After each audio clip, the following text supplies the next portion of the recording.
नमस्कार, मैं माधुरी झा। प्रिय विद्यार्थियों, आज हम लोग पढ़ने जा रहे हैं आलोक धनवा जी की रचना है पतंग। थोड़ी सी इनके जन्म परिचय के बारे में हम लोग देख लेते हैं कि जन्म सन इनका हुआ है 1948 ईस्वी, मुंगेर बिहार के।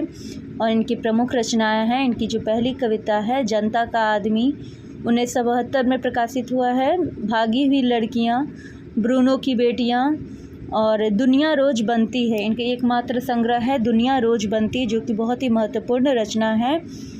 बहुत अधिक हम लोग इसको डिटेल में नहीं पढ़ेंगे, आगे हम लोग पढ़ते हैं पतंग। इनकी रचना पतंग, जो शीर्षक पतंग दिया गया है, यह बाल मन की सुलभ भावनाओं को व्यक्त करने के लिए जब भादों का मौसम जाता है और शरद ऋतु आता है तो बच्चे निकलते हैं ठंड की धूप में। बहुत ही अधिक कह सकते हैं कि बहुत ही अधिक खुशहाली आती है, बच्चों के, बूढ़ों के, सभी के मन में खुशहाली आती है। खास करके यहाँ पर बच्चों से बात कही गई है कि सबसे तेज बौछारें गई, भादो गया सवेरा हुआ, खरगोश की आंखों जैसा लाल सवेरा, शरद आया पुलों को पार करते हुए, अपनी नई चमकीली साइकिल तेज चलाते हुए, घंटी बजाते हुए, ज़ोर ज़ोर से चमकीले इशारों से बुलाते हुए, पतंग उड़ाने वाले बच्चों के झुंड को चमकीले इशारों से बुलाते हुए, और आकाश को इतना मुलायम बनाते हुए कि पतंग ऊपर उठ सके, दुनिया की सबसे हल्की और रंगीन चीज़ उड़ सके, दुनिया का सबसे पतला कागज़ उड़ सके, बाँस की सबसे पतली कमानी उड़ सके, कि शुरू हो सके सीटियों, किलकारियों और तितलियों की इतनी नाजुक दुनिया। तो यहाँ पर बच्चों के बारे में बताया गया है कि जब भादों का मौसम चला जाता है, बहुत अधिक तेज़ बौछारें होती है, बहुत अधिक बारिश होती है भादों के मौसम में। तो जब सबसे अधिक बौछारों के बाद जब थोड़ा सा मौसम में रूखापन आता है, जब शरद ऋतु आती है, तो जो शरद ऋतु का जो धूप है वह सभी के मन को भाता है। वह खरगोश की आँखों के जैसा लाल सवेरा, खरगोश की आंखों जैसा लाल सवेरा कहा गया है। शरद ऋतु की धूप को कैसा कहा गया है? खरगोश की आंखों जैसा लाल। शरद आया पुलों को पार करते हुए, अपनी नई चमकीली साइकिल तेज चलाते हुए। शरद ऋतु कई पुलों को पार करते हुए आया है, और यहाँ पर देखेंगे मानवीकरण अलंकार का प्रयोग किया गया है।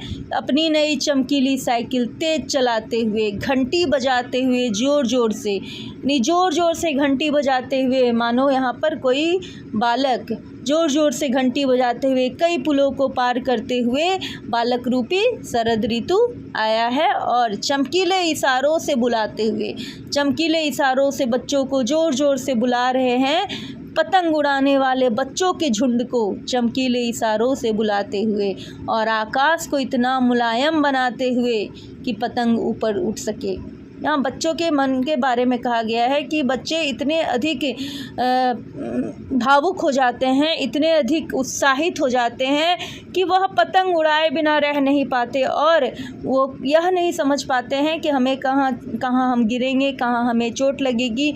उनके लिए सारा आकाश एक मुलायम बन जाता है, जिससे कि उनका पतंग जो है वह ऊपर उठ सके, दुनिया की सबसे हल्की और रंगीन चीज़ उड़ सके। यहाँ पर कवि दुनिया की सबसे हल्की और रंगीन चीज़ किसको कहा गया है?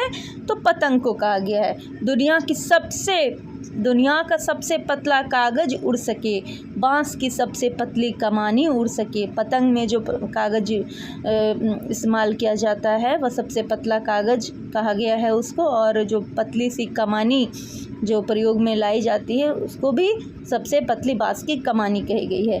कि शुरू हो सके सीटियों, किलकारियों और तितलियों की इतनी नाजुक दुनिया।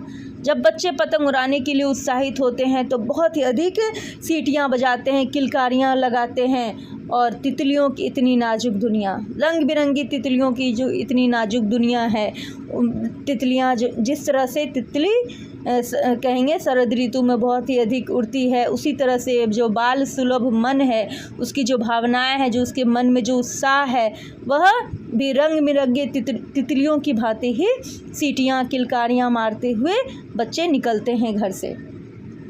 अगली पंक्ति में कही गई है कि जन्म से ही वे अपने साथ लाते हैं कपास।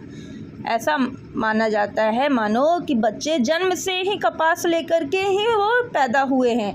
और यहाँ कहने का मतलब बनता है कि बच्चे जब पतंग उड़ाने की होड़ में लगे रहते हैं तो कई बार गिर जाते हैं, कई बार चोट लग जाती है, लेकिन यहाँ पर उनका शरीर इतना गद्देदार है कि उन्हें चोट का एहसास नहीं होता है। पृथ्वी घूमती हुई आती है उनके बेचैन पैरों के पास। ऐसा लग रहा है मानो कि बच्चे ऐसे हुड़दंग मचा रहे हैं जैसे पूरी पृथ्वी बेचैन होकर के उनके पैरों के पास खुद ही घूमते हुए आ जाती हैं। जब वे दौड़ते हैं बेसुध, छतों को भी नरम बनाते हुए। जब वे बेसुध होकर दौड़ते हैं तो छत पर भी चढ़ जाते हैं पतंग उड़ाने के लिए। ऐसा लगता है मानो कि छत का जो रुखड़ापन है वह उनको पैर में नहीं चुभता है, बल्कि छत भी उनके लिए नरम हो जाती है। दिशाओं को मृदंग की तरह बजाते हुए। मृदंग यहाँ पर एक वाद्य यंत्र होता है जिसकी आवाज़ बहुत ही मीठी होती है। तो दिशाओं के चारों दिशाएं मृदंग की तरह बज रही है, ऐसा लगता है मानो। जब वे पेंग भरते हुए चले आते हैं डाल की तरह लचीले वेग से। अक्सर यहाँ पेंग भरना मतलब हुआ जो डोर की सहायता से जब पतंग को उड़ाया जाता है तो बहुत बार आगे पीछे करके पतंग को ऊंचाई के लिए छोड़ा जाता है। तो वहाँ पर पेंग भरना मतलब यही हुआ कि पेंग भरते हैं, बार बार पतंग को ढील देते हैं, कभी खींचते हैं जिससे कि उनका पतंग जो है बहुत ही ऊंचा उड़ सके। डाल की तरह लचीले वेग से। अक्सर यानी डाल की तरह, जिस तरह से डाल की तरह लचीले बच्चे का जो शरीर है वह डाल की तरह लचीला है।